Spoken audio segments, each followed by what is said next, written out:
Selamat pagi anak-anak, hari ini kita mau belajar kembali bersama-sama di tahun ajaran 2001.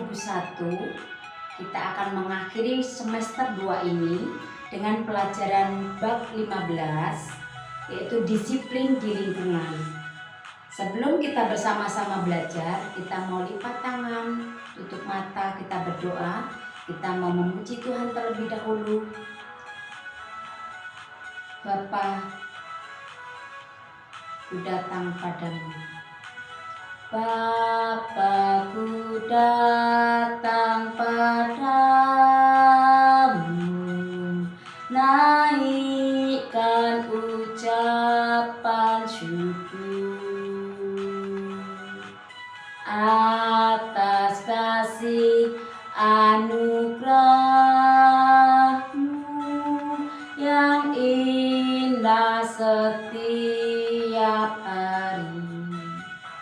Pagi hari, siang hari, sore dan malam hari, tak hentinya mengucap syukur atas kebaikan-Mu. Lipat tangan, tutup mata, kita berdoa. Bapa kami yang di surga, kami ucap syukur Tuhan karena Tuhan memberikan kesehatan kepada kami, kekuatan kepada kami untuk kami belajar bersama-sama, dan kami akan mengakhiri tahun ajaran kami ini Tuhan di semester 2 ini untuk kami belajar disiplin di lingkungan kami. Kami menyerahkan Tuhan, jaga sikap kami agar kami memiliki hati, jiwa untuk belajar disiplin untuk diri kami sendiri, untuk lingkungan kami, untuk keluarga kami, untuk orang tua kami. Di dalam nama Yesus kami menyerahkan doa kami ini ke tangan kuasa-Mu. Amin. Pelajaran kita didasari dari Daniel pasalnya yang ketiga dan Lukas pasalnya yang kedua. Nah, bagian A kita akan belajar tentang disiplin di lingkungan. Anak-anak masih ingat disiplin itu apa? Disiplin adalah taat pada peraturan, taat pada perintah, taat pada tata tertib. Itulah disiplin. Nah, taat pada nilai-nilai yang ada, di mana ketika kita harus berdisiplin, disiplin tidak hanya di tempat tinggal kita atau di lingkungan kita. Kita harus disiplin ada di jalan raya, di rumah, di sekolah, di lingkungan, di mal, di gereja. Semua tempat kita harus disiplin. Ketika kita tidak disiplin, maka kita akan mendapatkan sanksi atau teguran dari orang lain atau dari pemerintah yang ada di tempat atau guru kalau kita di sekolah. Nah, itulah disiplin yang harus kita taati, harus kita patuhi. Karena berdisiplin itu tidak hanya di rumah saja, melainkan dimanapun kita berada, kita harus memiliki jiwa disiplin. Belajar disiplin itu sejak dini atau sejak kecil, diajarkan sejak dalam keluarga kita.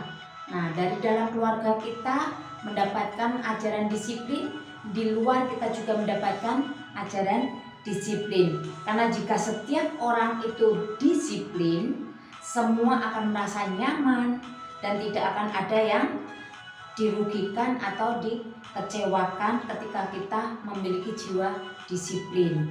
Nah, di dalam Matius pasalnya yang kelima, ayat yang ke-16 bunyinya, Tuhan Yesus mengajarkan kepada kita semua, demikianlah hendaknya terangmu bercahaya di depan orang-orang, supaya mereka melihat perbuatanmu yang baik dan memuliakan Bapamu yang di surga.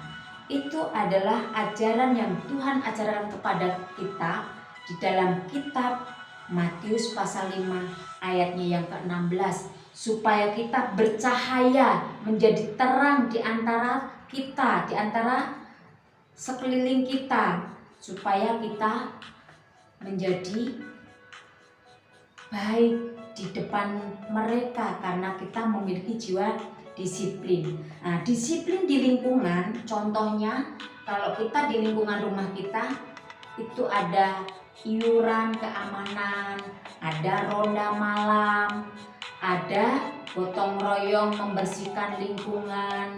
Nah, itu yang biasa dilakukan di lingkungan kita ya, oleh ketua RT memberikan pengumuman, memberikan informasi supaya setiap warganya mengikuti kegiatan-kegiatan tersebut ya. Ketika ikut ronda malam di pos kampling atau membayar iuran jaga malam atau keamanan, itu yang harus kita lakukan atau orang tua kita yang melakukannya. Nah, apakah warga di lingkungan rumah kita sudah menaati peraturan yang berlaku?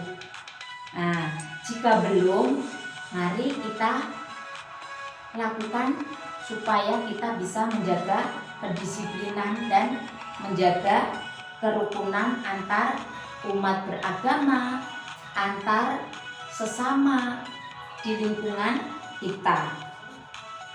Jadi di sini kalau kita ditugaskan untuk wawancara kepada orang tua kita ya, supaya pertanyaan itu bisa disampaikan. Nah, bagaimana jawaban itu yang ada pada pelajaran kita hari ini, yaitu di dalam halaman 128. Namun, ibu tidak akan memberikan tugas anak-anak untuk wawancara kepada orang tua, tetapi anak-anak cukup memahami, cukup mengerti supaya apa yang harus kita lakukan ketika kita ada di lingkungan kita, apa yang harus kita lakukan ketika kita ada di rumah, apa yang harus kita lakukan ketika kita di jalan raya, ketika kita ada di sekolah, ketika kita ada di tempat ibadah. Karena tempat ibadah harus kita taati peraturannya ya. Jika kita tidak menghormati tempat ibadah, apa yang akan terjadi? Itu semua Tuhan yang tahu apa yang akan diberikan hukuman kepada kita. Namun sebagaimana halnya kita harus menjadi anak yang disiplin, taat pada peraturan. Bagian B, kita belajar tentang perilaku disiplin di lingkungan. Nah, di dalam buku kita ini ada cerita bagaimana sekeluarga Pak Sugeng dan keluarga Ibu Lucy ini berbeda keadaannya. Sedangkan saat ini di dalam cerita ini disampaikan bahwa keluarga Pak Sugeng sedang bersuka cita karena sedang bahagia karena Pak Sugeng memiliki seorang anak yang ditetapkan menjadi seorang dokter profesional ahli spesialis mata ya. Spesialis mata itu spesialis mengobati sakit mata ya, baik itu rabun, baik itu mata mengalami kebutaan atau apapun yang berhubungan dengan mata. Sedangkan di sisi lain Ibu Lucy sedang mengalami duka cita karena anaknya mengalami kecelakaan lalu lintas sehingga meninggal. Nah, keluarga Pak Sugeng karena bahagia, mereka mengadakan pesta, mengadakan syukuran dan bahkan sampai larut malam, sehingga dia seakan-akan tidak mengindahkan atau tidak memperhatikan tetangganya yang sedang mengalami duka cita. Namun apa yang dikatakan orang di sini bahwa keluarga Pak Sugeng ini warga yang tidak baik. Karena apa? Karena dia tidak memperhatikan tetangganya yang sedang berduka cita. Sebenarnya keluarga Pak Sugeng tidak salah mengadakan acara pesta atau acara syukuran anaknya.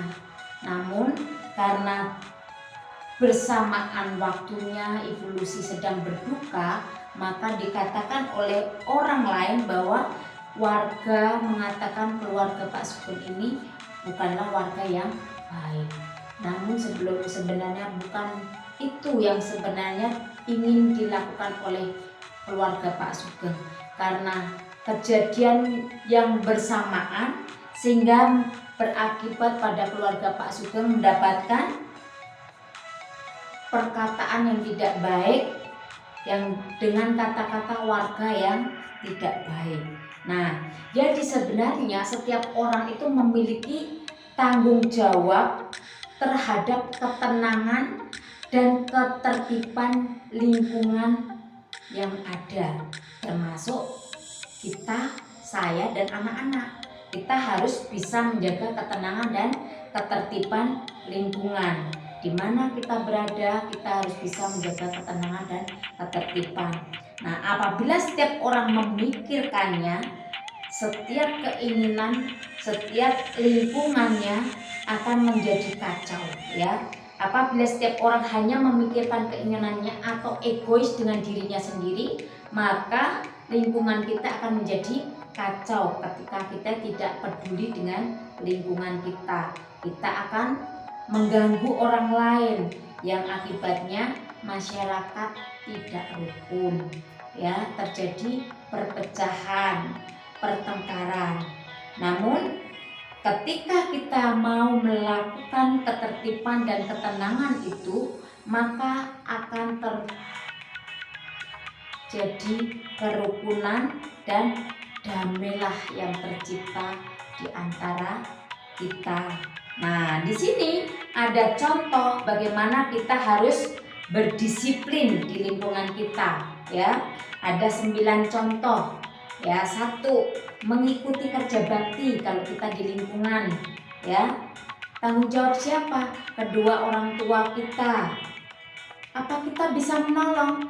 Bisa. Kita bersama-sama mungkin membawa sapu, mengangkat kotoran atau rumput-rumput kering, sedikit demi sedikit dikumpulkan menggunakan sapu dan serokan sampah, maka itu bisa menolong. Menjaga ketertiban lingkungan, memelihara kebersihan dan keindahan lingkungan, menjaga keamanan dan ketenangan lingkungan. Kenapa harus menjaga ketenangan?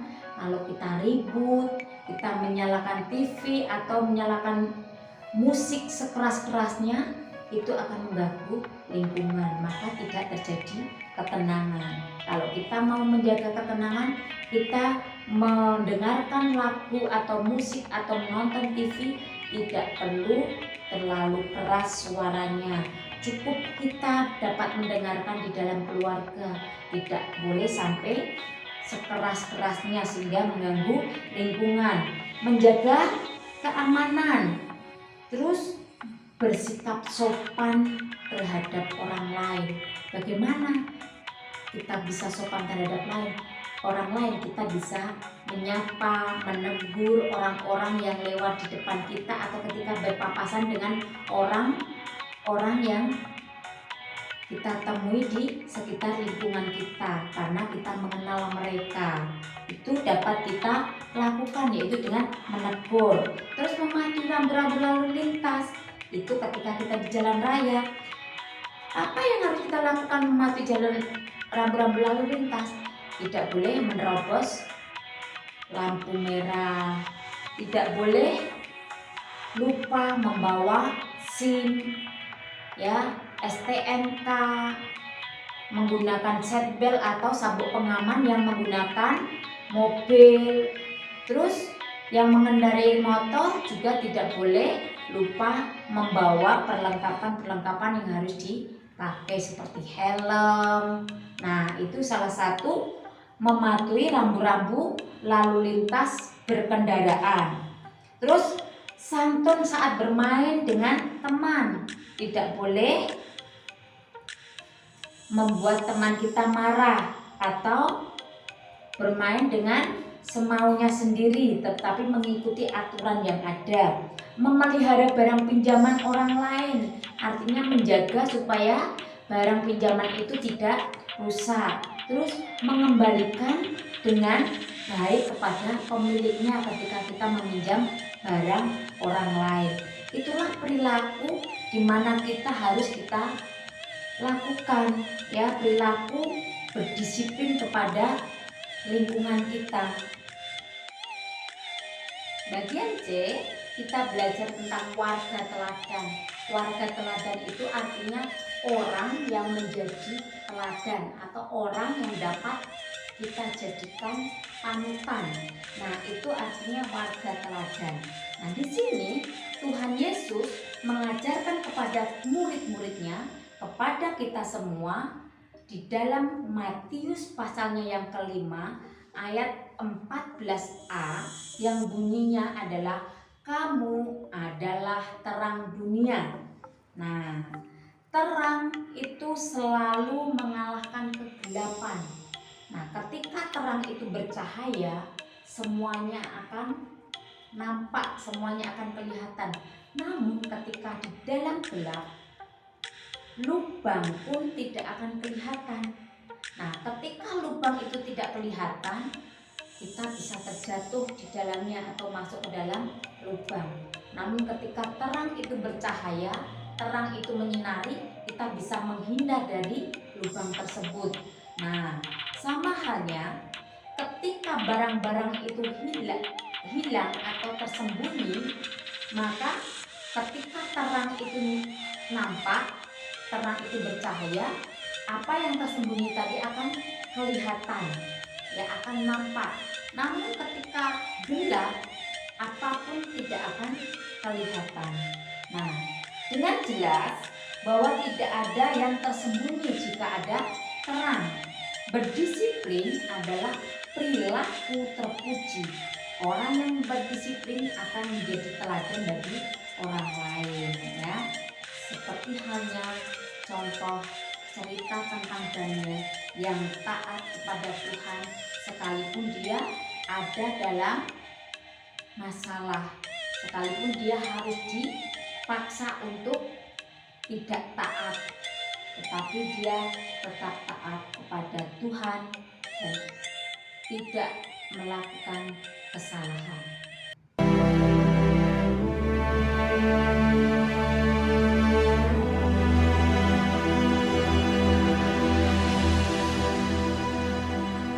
Darius, orang Media, menerima pemerintahan ketika ia berumur 62 tahun. Lalu, berkenanlah Darius mengangkat 3 pejabat tinggi atas kerajaannya. Dan Daniel adalah salah satu dari ketiga orang itu. Maka Daniel ini melebihi para pejabat tinggi dan para wakil raja itu, karena ia mempunyai roh yang luar biasa, dan raja bermaksud untuk menempatkannya atas seluruh kerajaannya. Kemudian para pejabat tinggi dan wakil raja itu mencari alasan dakwaan terhadap Daniel dalam hal pemerintahan.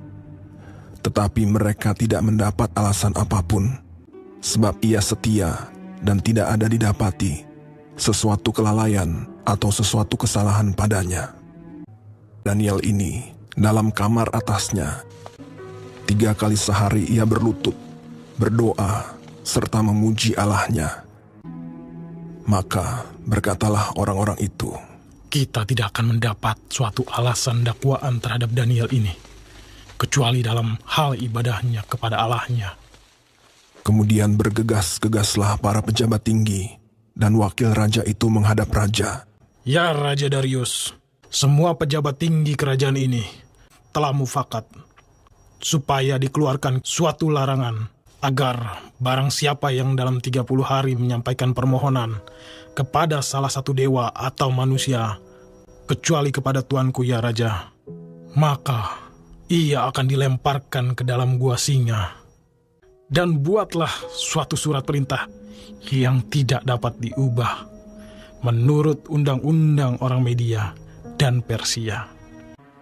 Demi didengar Daniel bahwa surat perintah itu telah dibuat, pergilah ia ke rumahnya dan mendapati Daniel sedang berdoa dan bermohon kepada Allahnya. Kemudian mereka menghadap raja dan menanyakan kepadanya tentang larangan raja. Daniel tidak mengindahkan larangan yang tuanku keluarkan, tetapi 3 kali sehari ia mengucapkan doanya.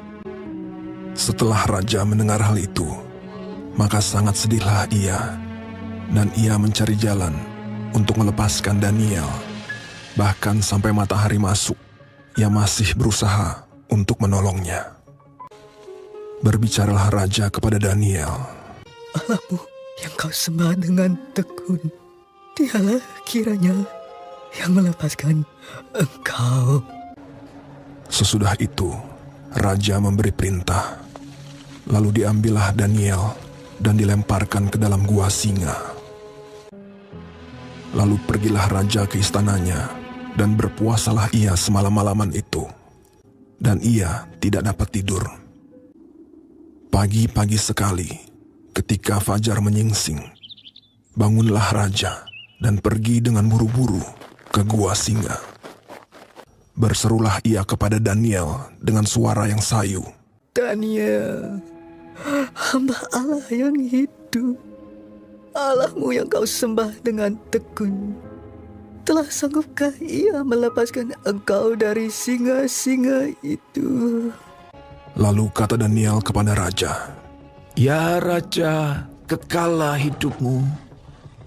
Allahku telah mengutus malaikatnya untuk mengatupkan mulut singa-singa itu, sehingga mereka tidak mengapa-apakan aku. Karena ternyata aku tak bersalah di hadapannya. Tetapi juga terhadap tuanku, ya Raja, aku tidak melakukan kejahatan. Lalu sangat sukacitalah raja. Maka ditariklah Daniel dari dalam gua itu, dan tidak terdapat luka apa-apa padanya, karena ia percaya kepada Allahnya. Raja memberi perintah. Lalu diambillah orang-orang yang telah menuduh Daniel, dan mereka dilemparkan ke dalam gua singa. Kemudian Raja Darius mengirim surat kepada orang-orang dari segala bangsa. Bunyinya, Bertambah-tambahlah kiranya kesejahteraanmu. Bersama ini kuberikan perintah. Di seluruh kerajaan yang kukuasai, orang harus takut dan gentar kepada Allahnya Daniel. Dia yang telah melepaskan Daniel dari cengkeraman singa-singa. Sebab dialah Allah yang hidup, yang kekal untuk selama-lamanya. dan Daniel ini mempunyai kedudukan tinggi pada zaman pemerintahan Darius dan pada zaman pemerintahan Koresh, orang Persia itu. Bagian D, kita akan belajar tentang Tuhan Yesus menaati hukum. Nah, Tuhan Yesus belajar hukum Taurat. Nah, kenapa? Karena memang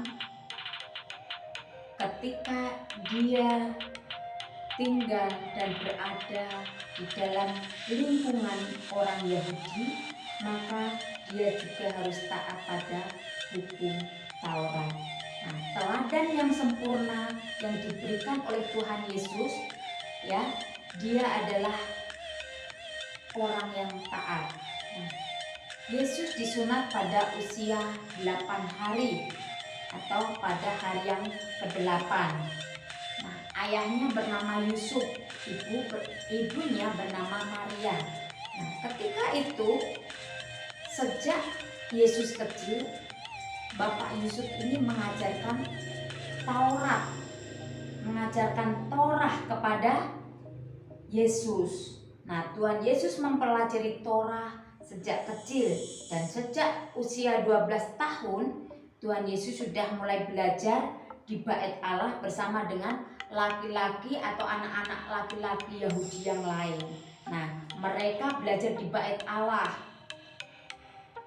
Itu dia belajar tentang hukum Taurat atau hukum Tuhan.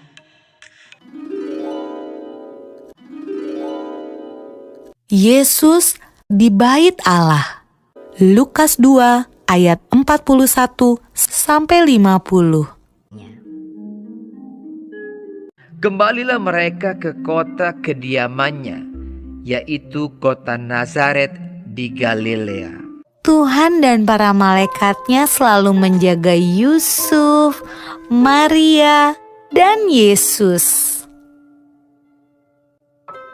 Dengan hati gembira, mereka pulang kembali ke Nazaret. Menurutmu, bagaimana perasaan Yusuf dan Maria? Puji Tuhan! Akhirnya aman untuk pulang ke rumah.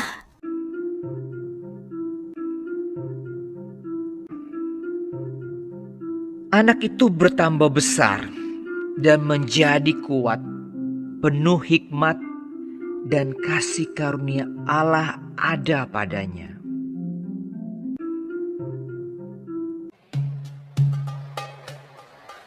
Setiap tahun orang tua Yesus pergi ke Yerusalem untuk merayakan Paskah. Ketika Yesus berumur 12 tahun, mereka pergi ke Yerusalem seperti biasa.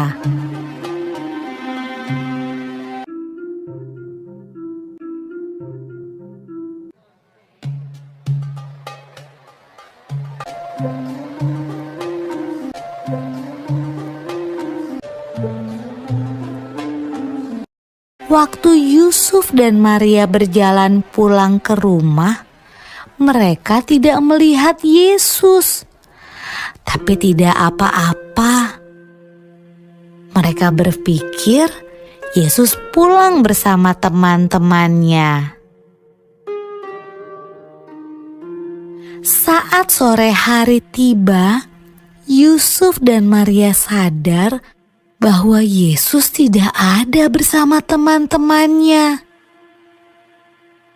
Yusuf dan Maria khawatir, lalu cepat-cepat kembali ke Yerusalem untuk mencari Yesus di sepanjang jalan.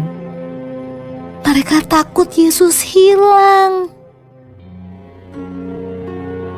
Menurutmu, Yusuf dan Maria mencari Yesus di mana saja ya?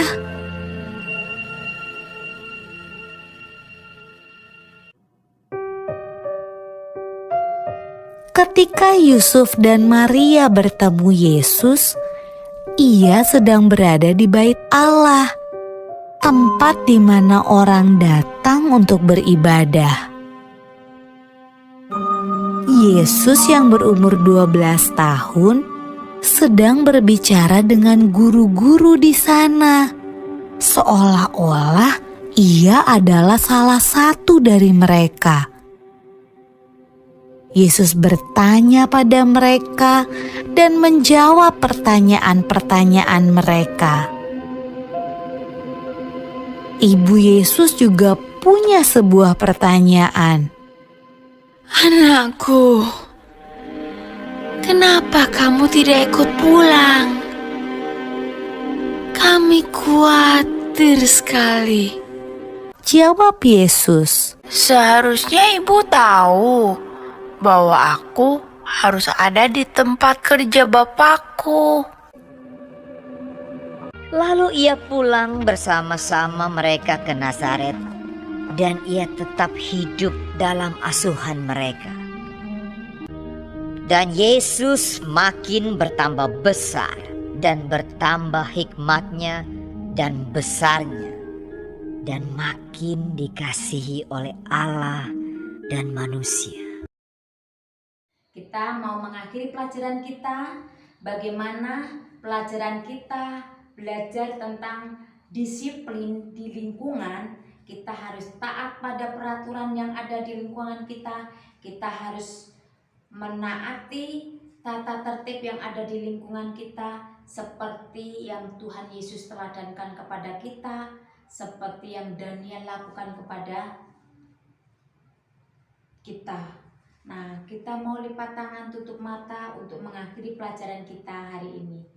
Tuhan Yesus, kami datang dan berseru kepadamu, karena Tuhan memberkati kami, mengingatkan kepada kami, agar kami hidup disiplin dimanapun kami berada. Seperti yang Tuhan Yesus ajarkan, seperti yang Daniel lakukan, menjadi teladan bagi kami. Untuk kehidupan kami, Tuhan berikan kesehatan kepada kami, agar kami tetap dapat belajar, untuk dapat mengerjakan setiap tugas-tugas kami yang diberikan oleh guru-guru kami. Kami menyerahkan Tuhan, Engkau berkati kedua orang tua kami, Engkau berkati guru-guru kami yang mengajar kami. Di dalam nama Tuhan Yesus Kristus kami mengucap syukur dan berdoa. Amin.